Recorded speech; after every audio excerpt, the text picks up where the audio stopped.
Pueden tomar asiento, hermanos. Vamos a pasar a la palabra y quiero que busque Mateo capítulo 27, versículo 46. Vamos a leer. Ya leímos una porción un poquito más larga al inicio del servicio.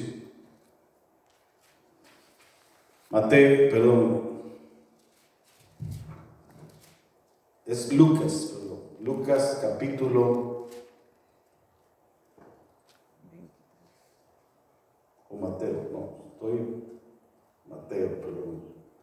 Mateo 27, 46. A ver si no me... Lucas 23, 46.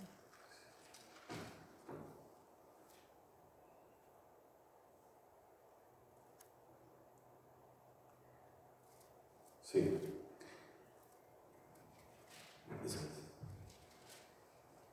Mateo 27, 46. Gloria a Dios. Dice la palabra de Dios, hermanos, en Mateo capítulo 27, versículo 46. Dice: cerca de la hora novena, Jesús clamó a gran voz, diciendo: Elí, Elí, lama sabactani. Esto es: Dios mío, ¿por qué me has desamparado? Señor, en el nombre de Jesús, oramos, Padre Celestial, para que esta palabra, Señor, quede clara en nuestra mente, en nuestro corazón. Y que podamos, Señor, entender estas frases que tú dijiste a la hora de la pasión. Señor, en Cristo Jesús te pido que seas tú hablando, Señor. Que tu Espíritu Santo hable a cada corazón, a cada vida. Te lo pedimos todo en Cristo Jesús. Amén. Pueden tomar asiento. Estaba confundido ahí con la porción de la Escritura, pero bueno, esa es. Una de las cosas, hermanos, más importantes que celebramos hoy es que el plan divino de restauración para toda la humanidad estaba ya en marcha y nadie lo podía parar. Las cosas de Dios, hermanos, se hacen a pesar de los intentos de Satanás de sabotear los planes de Dios. Porque los planes que hace Dios, hermanos, son perfectos. No hay ningún error en eso. Nosotros los que estamos aquí somos parte de ese plan divino. Y qué bonito vernos aquí en la iglesia, porque eso dice mucho de cada uno de ustedes, que tienen deseos, tienen anhelo de encontrarse con el Señor, ¿verdad? Creo que una de las cosas que más odia Satanás es vernos unidos al cuerpo de Cristo. Y bueno, hace un día como este, hace un poquito más de 2000 años, el autor y consumador de la fe estaba pasando por un momento muy amargo en su vida. Yo creo que ninguno de nosotros nos gustaría vivir una situación como la que Cristo vivió. En esos momentos de tribulación, hermanos, usted ni yo quisiéramos pasar por ellos. Sin embargo, Jesús lo hizo. Nosotros en algún momento vamos a pasar por tribulaciones, hermanos. ¿Por qué? Porque eso es parte de la vida. Fue en esa pasión de Cristo que Él expresó 7 frases, 7 palabras que quedaron registradas en los evangelios. Ningún evangelio las registra todas juntas. Vamos a analizar este día 4 de esas frases y el próximo viernes las otras 3. Entonces, estas frases nos dejan un mensaje a nosotros como sus hijos. Un mensaje que es importante. Por eso las vamos a analizar hoy. Y la primera frase es la que leímos en el texto base, Mateo 27, 46. Cerca de la hora novena, dice: Jesús clamó a gran voz diciendo: Elí, Elí, lama sabactani. Esto es: Dios mío, ¿por qué me has desamparado? Surge una pregunta, la cual es una pregunta muy válida. Y algunos pueden pensar esto mismo que yo voy a formular. ¿Por qué Dios abandonó a Jesús en este momento difícil? Claramente vemos, según la expresión en el cual el Señor le está diciendo: ¿por qué me has abandonado? Y en realidad era como Jesús se sentía en ese momento. Se sentía abandonado, se sentía alejado de Dios, se sentía desprotegido, se sentía fuera de toda cobertura. Probablemente Dios estaba ahí, pero había en ese momento una barrera que impedía que la gracia de Dios fluyera sobre el Señor Jesucristo. La Biblia dice en Levítico capítulo 19, versículo 2. Y esto es algo importante que tiene que ver con esto que estamos tratando de analizar. Dice: habla a toda la congregación de los hijos de Israel y diles: santos seréis, porque santo soy yo, Jehová vuestro Dios. Aquí hay una frase importante: Dios es santo. ¿Qué quiere decir eso?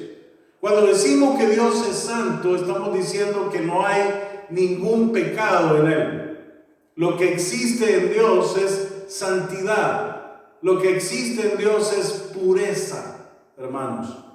Un Dios santo no puede ver a alguien cargado de pecado. Y es que mire, en ese momento tremendo, Dios puso en su Hijo Jesucristo el cargar los pecados de toda la humanidad, pasados, presentes y futuros. Entonces el Señor Jesús tenía ese gran peso encima en ese momento. Era muy lógico pensar que Dios Padre en ese momento apartó su mirada de su Hijo.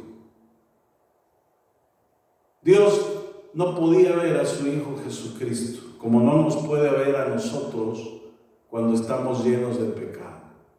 Lo mismo pasa. El hombre lleno de pecado se siente así, hermanos, como se sentía el Señor Jesús, muy alejado de Dios, como a 10,000 años luz. Nos sentimos desprotegidos, nos sentimos abandonados. No en balde el salmista David se sentía así cada vez que él sentía que estaba en pecado, y lo exclamaba en los salmos. El Salmo 13:1 dice: ¿hasta cuándo, Jehová, me olvidarás para siempre? ¿Hasta cuándo esconderás tu rostro de mí? Así se sentía David, básicamente como el Señor Jesús se estaba sintiendo en ese momento. Lo que sintió nuestro Señor Jesucristo, lo sintió en su carne, hermanos, dándonos la oportunidad a nosotros para que ya no nos sintamos así, recurriendo al perdón de nuestros pecados. Mire, ese plan de Dios es un plan perfecto, hermanos. Cargó en su Hijo Jesucristo todos los pecados de la humanidad, pasados, presentes y futuros, de manera tal que usted puede llegar hasta la presencia de Dios a través de nuestro Señor Jesucristo y pedirle perdón por sus pecados. ¿Y sabe qué va a hacer Él? Lo va a perdonar. Amén. Y eso es lo maravilloso de este plan de salvación de parte de Dios. Tenemos, mire, acceso al trono del Señor. Antes de que Jesucristo hiciera este sacrificio perfecto, había que pasar por una serie de rituales. Y una muestra de eso, hermanos, son el pueblo judío tratando de alcanzar la gracia de Dios. Y Dios estableció ritos para ese pueblo. Y había, hermanos, un día al año en el cual entraba una persona, era un sumo sacerdote, que entraba al lugar santísimo. Nadie más podía entrar a ese lugar. Y en ese lugar santísimo, él tenía que entrar con una reverencia muy especial. No solamente a nivel físico, porque trataban de limpiarse completamente de cualquier suciedad física. Se cambiaban de ropa y se ponían ropa de lino fino, atados con un cinturón y atados con una cuerda. Y entraban al lugar santísimo solamente el sumo sacerdote para expiar los pecados de todo el pueblo. Esa era la manera como entraban a la presencia de Dios. Mire qué difícil. El pueblo no podía entrar, sino que entraba el sumo sacerdote.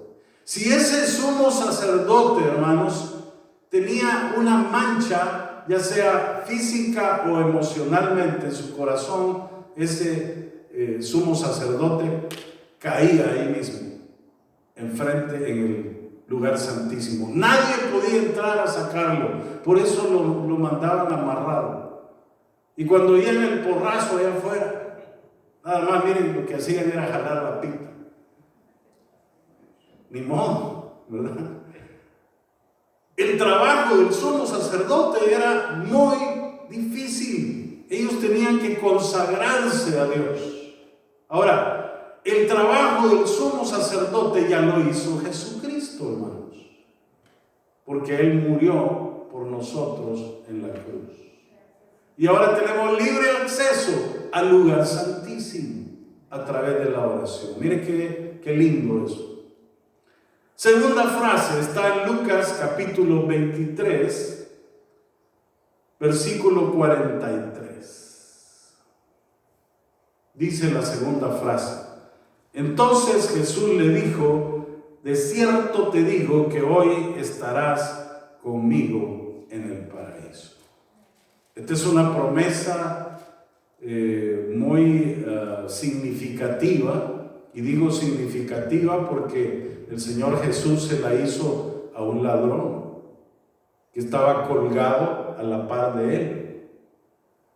Y algunos pueden decir: yo no soy digno de estar delante de Dios, yo no soy digno de que el Señor me perdone, o mis pecados son muy grandes para que Dios los pueda perdonar.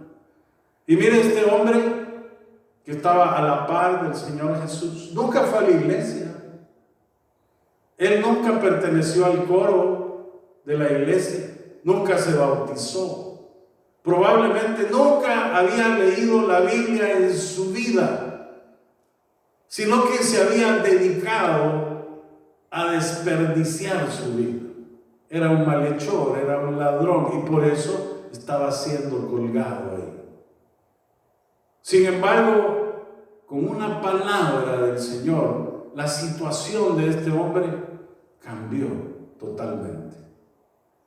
Al que cree en el Señor Jesucristo como Señor y Salvador de su vida, Él le promete vida eterna. Y esto es algo muy especial, que nosotros hemos adquirido a través de ese sacrificio del Señor. Mucha gente dice: yo no soy digna de ir al cielo. Nadie es digno, déjeme decirle. Por ello no hay nada que se pueda hacer para entrar al cielo. Algunos a lo mejor piensan: tengo que hacer penitencias para poder entrar al cielo. No. Puede rasgarse las espaldas, puede entrar de rodillas al templo, darse golpes en el pecho hasta que le quede morado. Pero Dios dice: así no es. Esa no es la manera, no es la forma. Lo único que te pido, dice Dios, es que creas en nuestro Señor Jesucristo y le recibas en tu corazón como Señor y Salvador de tu vida. Hay mucha gente que me ha preguntado a mí: ¿y de dónde saca usted eso? De la Biblia. Romanos capítulo 10, versículos 9 y 10. Esto no es un invento del hombre, yo no me lo he inventado. Dice que si confesares, confesar significa declarar con tu boca que Jesús es el Señor y creyeres en tu corazón que Dios le levantó de los muertos, dice, serás salvo. Porque con el corazón se cree para justicia, pero con la boca se confiesa para salvación. Esa es la razón por la cual uno tiene que decirlo, tiene que confesarlo, porque así está escrito, hermanos. Y esta es una oferta que Dios nos hace a todos. Ustedes saben que el que recibió ese favor era un ladrón. Alguien que había sido condenado a muerte por todas sus fechorías. No era la Caperucita Roja, ¿verdad? Del cuento.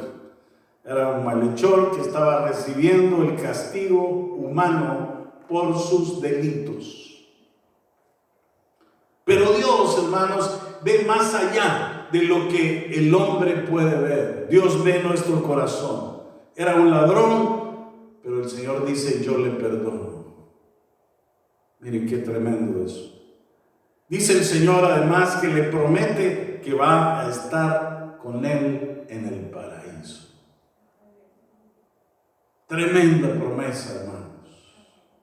¿Y qué tuvo que hacer este hombre? Nada más abrir su boca y pedirle al Señor estar con él. Gloria a Dios. El Señor tiene para nosotros, hermanos, vida eterna. ¿Queremos esa vida eterna? Amén. Vamos a ver la tercera palabra. Y esto lo podemos encontrar en Lucas capítulo 23, versículo 46.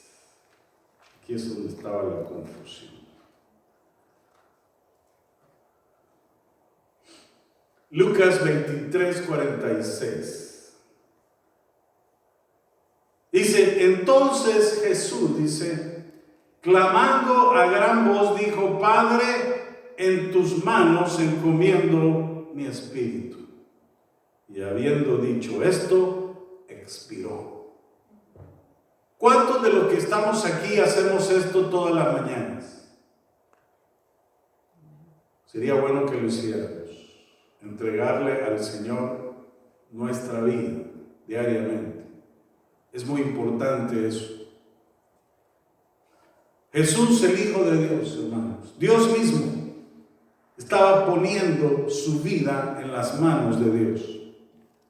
Él, básicamente, si nosotros escudriñamos los evangelios, mantenía una relación íntima con su Padre Celestial.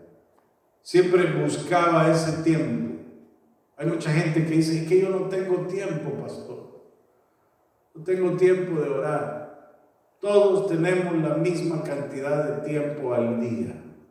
Todos tenemos la misma cantidad de tiempo a la semana. El Señor Jesús también. 168 horas a la semana. De esas 168 horas, ¿cuánto tiempo le va a dedicar a tener comunión con Dios? Esa es la pregunta. En los relatos de los evangelios vemos cómo el Señor Jesucristo se mantenía trabajando. ¿Qué hacía Él? Predicaba la palabra, enseñaba. No solamente eso, sanaba enfermos, liberaba endemoniados. Él caminaba un promedio de 20 kilómetros diarios. Y aquí nosotros nos quejamos porque anduvimos todo el día en el carrito o en el camioncito, lo que sea, ¿verdad? Pero él, mire, no tenía carro, ni siquiera un caballo, ni un burro, por lo menos, sino que todo lo hacía a pie. Pero mire, siempre encontraba él un momento para estar con su Padre Celestial. Él, hermanos, es el ejemplo para nosotros. Él es el testimonio vivo para que nosotros podamos hacer lo mismo. Qué ejemplo, ¿no? Hoy en día es muy diferente a los días de Jesús. Todos en esa época tenían que trabajar para poder ganarse el sustento.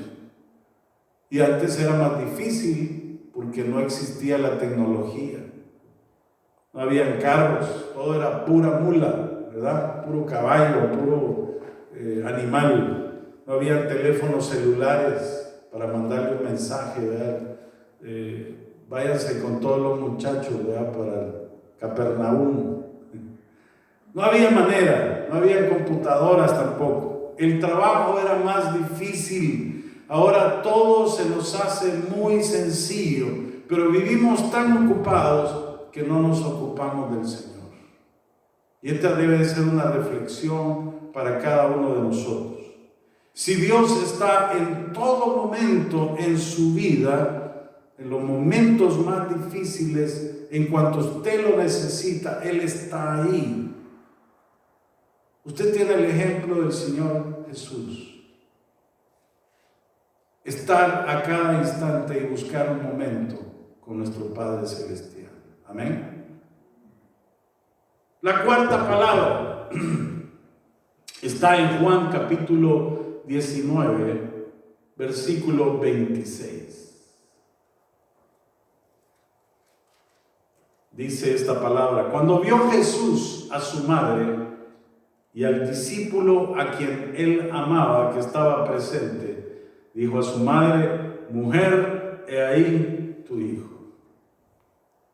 Vemos esta frase, hermanos, que el Señor Jesús siempre estaba pensando en el bienestar de los demás, a pesar de su propio malestar, porque Él no estaba en ese momento en un lugar glorioso, no estaba en una hamaca tomándose un juguito, ¿verdad? Sino que estaba crucificado y se dirige a su madre y le dice: mujer, he aquí tu hijo, presentándole a Juan, que era el discípulo amado. Esta es una de las cosas importantes que hace Jesús, hermanos. Él siempre está ocupándose del desvalido. La mujer en esa época era alguien que era considerado como de segunda categoría.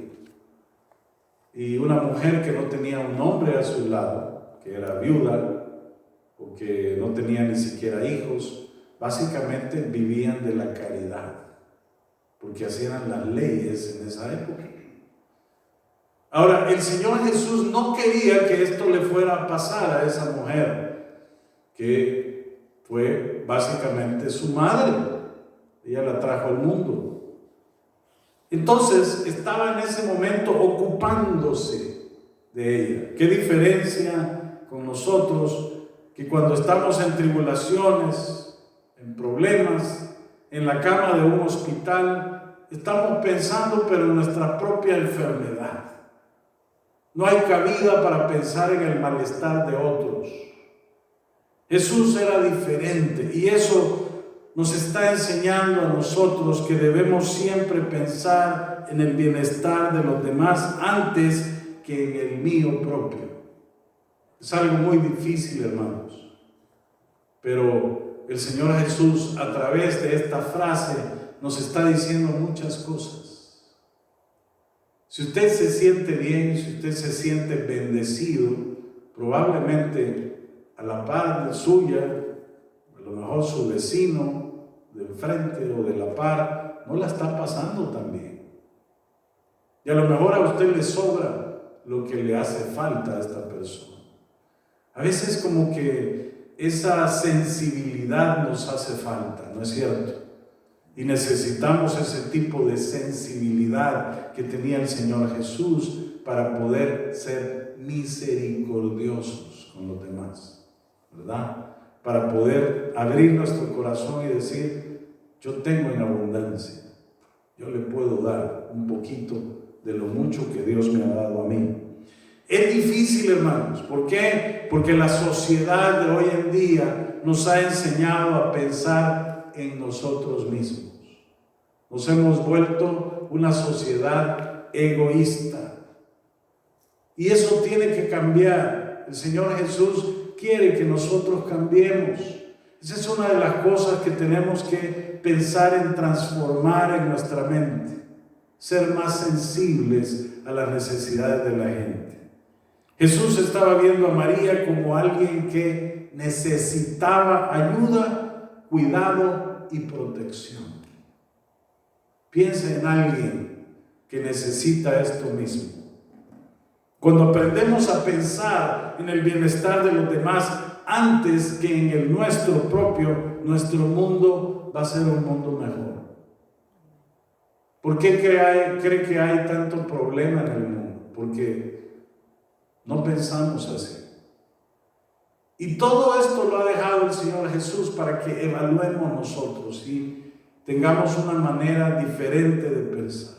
Amén. Gloria a Dios. Vamos a quedarnos aquí, seguimos el próximo viernes con las otras 3 frases. Así que le voy a pedir ahí donde está que nos pongamos en pie. Vamos a orar y vamos a seguir adorando al Señor ya que tenemos tiempo, ¿verdad? Así que oremos. Señor, gracias porque en cada una de estas frases encontramos una lección especial para cada uno de nosotros. Gracias, Señor, porque nos enseñas cada vez, Señor, que se abre tu palabra, cada vez que se predica la palabra. Y cada uno de nosotros tenemos que ir experimentando esos cambios, porque tú quieres, tu deseo más grande es que podamos llegar a ser como tú eres, o como tú eres, Señor. Bendito Dios, bendice a cada uno de mis hermanos aquí presentes. Bendice cada corazón, cada vida. Y te pido, bendito Dios, que estemos pendientes al segunda parte de este mensaje, Señor, porque tú quieres hablar a cada corazón. Bendecimos tu nombre, Señor, esta noche, en el nombre de Cristo Jesús. Amén.